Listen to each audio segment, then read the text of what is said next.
আশা করছি যদি চ্যালেঞ্জে আসে প্রার্থীর ওয়েট, ওরা বলে না চমক, কিসের চমক? সোনা লাগিয়ে আসতে হবে নাকি গায়ে, না ডায়মন্ড লাগিয়ে আসতে হবে? কিসের দরকার? শিক্ষাগত যোগ্যতা, কতটা সামাজিক, কতটা রাজনীতি সম্পর্কে সচেতন, কতটা মানুষের সাথে থাকতে পারবে, সেইগুলো নিয়েই তো একটা মানুষের মূল্যায়ন করতে হয় নাকি? না শুধু শিক্ষা নিয়ে করতে হবে, না শুধু সিনেমা করে বলে করতে হবে, না শুধু গায়ক বলে করতে হবে, না শুধু কি ভালো ছক্কা মারতে বলে করতে হবে, ওরকম না।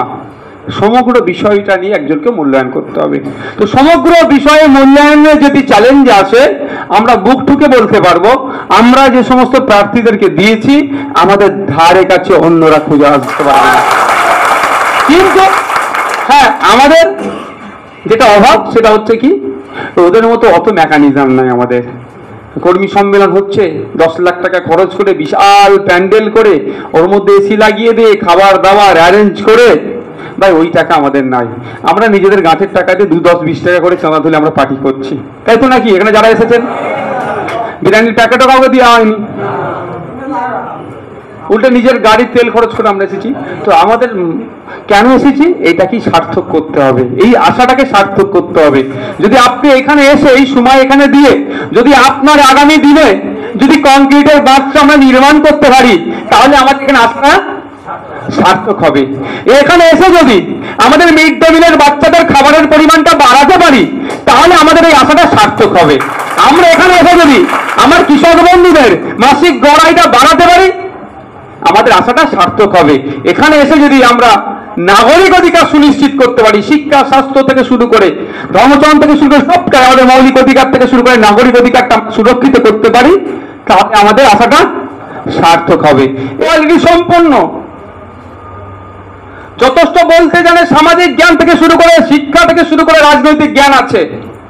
যাদেরকে আগামী দিনে নির্বাচিত করে আপনারা যদি সহযোগিতা করে পার্লামেন্টে পাঠান, তারা আপনার অধিকারের কথা, এই 10 লক্ষ থেকে বেড়ে 15 লক্ষ হয়ে গিয়েছে, এখানকার মানুষের অধিকারের কথা পার্লামেন্টে গিয়ে বলবে, ঠিক যেভাবে আমি ভাঙড়ের মানুষ সহ রাজ্য মানুষের কথা বলি।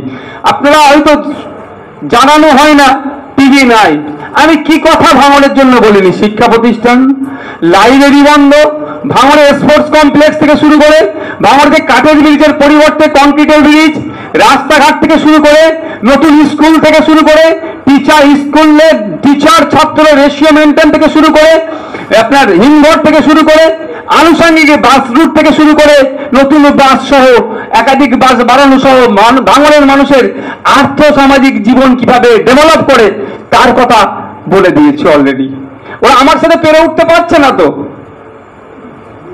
পেরে উঠতে পারছে না। ওরা কি দাঁড়াচ্ছে, শুধু বিজেপি বিজেপি দালাল বলছে। কিন্তু নওশাদ সিদ্দিকী ভিতরে যে যে কথা বলেছে সেই কথাগুলো একবার বলুক না। সে কথাগুলো বাইরে আসলে আমার মনে হয় আইএসএফ ছাড়া অন্য জায়গায় সাধারণ মানুষ আর ভোট দেবে না। এটাই দেবে না, কারণ যদি একটা নিয়ে এত কথা বলতে পারে ভিতরে, এই আপনার নদীমাতৃক এলাকার মানুষ, উপকূলের মানুষ, প্রায় বছরে ঝড় হচ্ছে, প্রাকৃতিক দুর্যোগ হচ্ছে, বাঁধ ভেঙে যাচ্ছে, নোনা পানি ডুবে যাচ্ছে, আপনাদের চাষযোগ্য জমিতে পুকুরে চলে আসছে, ধ্বংস হয়ে যাচ্ছে সবগুলো। ক্ষতিপূরণ আপনারা যথার্থ পাচ্ছেন? কিন্তু আমার প্রশ্ন, ক্ষতি ভাই এই হচ্ছে কথা, কেউ খেয়ে নিচ্ছে মানে। তো প্রশ্ন আমার, আমরা কেন প্রতি বছর আমাদের বাঁধ ভাঙবে ভাই? এই বাঁধটাকে কি দীর্ঘকালীন এই সমস্যাকে সমাধান করা যায় না? আপনাদের হয়ে বিধানসভার মধ্যে আমি বলেছি, এবার আপনাদের হয়ে পার্লামেন্টে গিয়ে চিৎকার করবেন অজয় কুমার দাস যদি আপনারা ভোট দেন। কি কথা বলেছি? যে কংক্রিটের বাঁধ নির্মাণ করতে হবে, থুতু দিয়ে আটা ছানলে হবে না, বাড়ির বস্তা দিয়ে বাঁধ আমাদের দরকার নাই, সিমেন্টের বাঁধ নির্মাণ করো, বিজ্ঞানসম্মত ভাবে বাঁধ নির্মাণ করো, বিজ্ঞানসম্মত ভাবে রক্ষণাবেক্ষণ করো, তাহলে আমার এই উপকূলবর্তী অঞ্চলের বাপেদের মায়েদের ভাইদের এই দুর্যোগের সম্মুখীন হতে হবে না। বিধানসভায় বলছি কর্ণপাত করছে না, কিন্তু কানে ঢুকছে।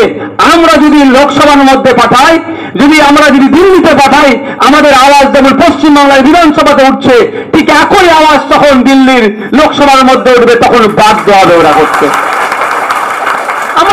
প্রার্থী পাঠাবো। আপনাদের সমস্যার কথা সেখানে তুলে ধরবে।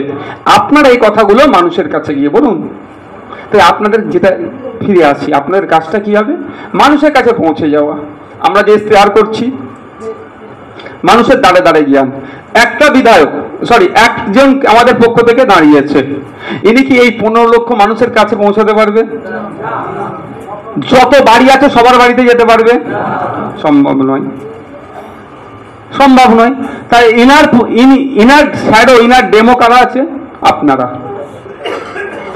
অধ্যাপক অজয় কুমার দাস মহাশয়ের ডেমো কারা? ড্যামি কারা? আপনারা। তাহলে এনার বক্তব্য, আইএসএফ এর বক্তব্য, আপনারা কাঁধে দায়িত্ব তুলে নিয়ে গিয়ে বাড়িতে বাড়িতে আপনারা আজ থেকে ছড়িয়ে পড়ুন। যে যে এলাকায় বুথে চলে যান, মালিক ভাই যে কথা বলেছে সেগুলো মাথায় রাখবেন।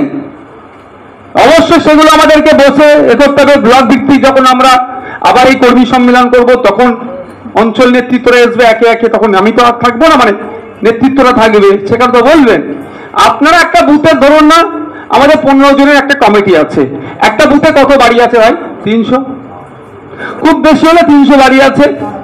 ঠিক 15 জনের কমিটি ভাগ করে নেন।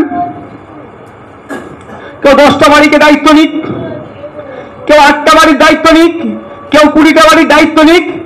এই 20টা বাড়িকে বোঝানোর দায়িত্ব আমি নিয়ে নিচ্ছি। দায়িত্ব ছিল না আপনারা। এখন কে সভাপতি, কে সম্পাদক, কে ব্লকের প্রেসিডেন্ট, কে জেলা প্রেসিডেন্ট, এখন কেউ নয়। এখন আপনি দায়িত্বশীল একজন পার্টির দায়িত্বশীল লিডার। মালিক ভাই আপনাদের জেলার সভাপতি, ঠিক কথা, কিন্তু মালিক ভাই কি এখন আপনাদের এই মথুরাপুরের, আমাদের নজরে মথুরাপুর আছে, জয়নগরও আছে, আরো আছে। যেহেতু আমাদের মাস্টার সাহেব আমাদের সাথে একদম নতুন, আমাদের মেঘনাথ বাবু ওখানে আছেন পুরাতন লোক, সেই জন্য আমরা মালিক সাহেবকে আপনাদের জন্য স্পেশাল অবজারভার করেছি। উনি এখানে সব থেকে বেশি সময় দেবেন। তো ইনি সর্বোচ্চ এখানকার পার্টি পদাধিকার এখানে থাকছেন, কিন্তু আজকে ইনি যে বেলা প্রেসিডেন্ট নয়। কোন জায়গায় আমরা রাখতে চাইছি নাকি? অবজারভার। তো আপনারা যারা যে পদে আছেন, সে পদে তা ভোটের পর আবার বিবেচনা আলোচনা হবে পারফরমেন্সের বেসিসে। কিন্তু আপনারা এখন প্রত্যেকের দায়িত্ব কাঁধে তুলে নিয়ে, যে আমাকে এই 10টা বাড়ি ছেড়ে দাও, আজ থেকেই বুথে চলে যান, বুথের লোক দায়িত্বশীলদের সাথে আলোচনা করুন যে এই 10টা বাড়ি আমাকে ছেড়ে দাও, ওই 5টা বাড়ি তুমি দায়িত্ব নাও, ওই 5টা বাড়ি আপনি দায়িত্ব নিন, বাড়ি ভাগ করে নিন। এখন থেকে তাদের সাথে আমরা, আমাদের লক্ষ্য উদ্দেশ্য কি, আমরা কেন কন্টেস্ট করতে এসেছি, কিসের জন্য এসেছি, নিশ্চিতভাবে বুঝতে পারছেন, জানতে পারছেন, আমাদের বক্তব্য শুনছেন। আমরা ম্যানিফেস্টো দেবো, সেটাও পৌঁছাবেন। কিন্তু যতটুকু বলছি, এখন থেকে তাদের সাথে গিয়ে তাদেরকে এটা বোঝান।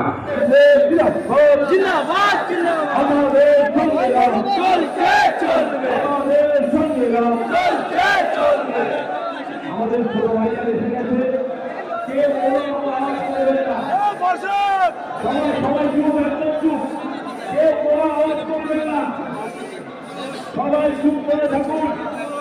আমি যে কথা বলছিলাম, বীর শহীদ হাফেজ সিদ্দিকীর নামে যে সমস্ত মহাত্মাদের আছে, আমরা সেই কাজগুলো করব।